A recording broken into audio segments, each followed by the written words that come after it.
and appreciation to His Excellency, the President of the Republic, for his visionary leadership and guidance.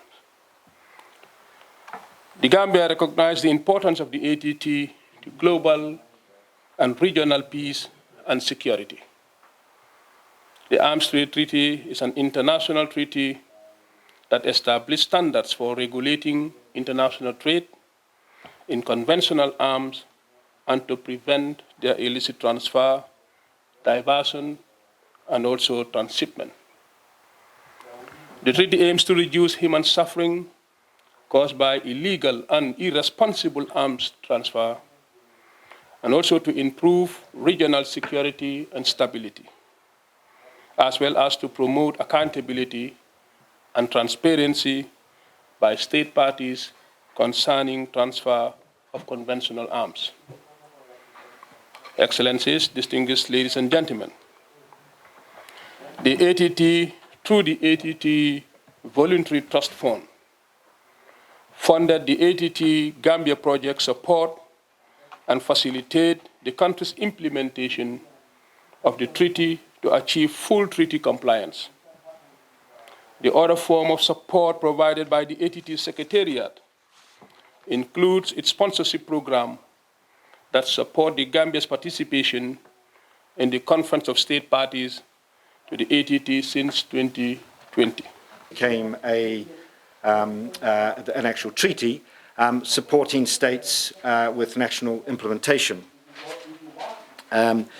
This particular project is designed to look at the relevant Gambian laws, the regulations, the policies, the systems, the procedures, the practices for the control of the international transfer of conventional arms.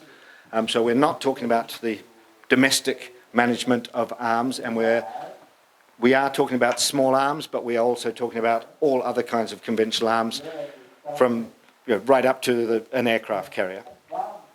And so it's looking at the system as it exists in the Gambia, comparing that to the requirements of the Arms Trade Treaty, identifying where there are any gaps, and then charting a path to address and fill those gaps so that Gambia can ultimately be a fully compliant state party to the Arms Trade Treaty. In its path to join the ATT, we commend the steps taken by the Gambia government in undertaking a project on national assessment of existing infrastructure. This is a very important step indeed, as it will grant and give the Gambia the opportunity to make an assessment of what exists on the ground versus the requirement of the ATT. And I think in so doing, the Gambia will be able to identify existing gaps that will need attention and agree on how to go about establishing the necessary infrastructure for full ATT compliance.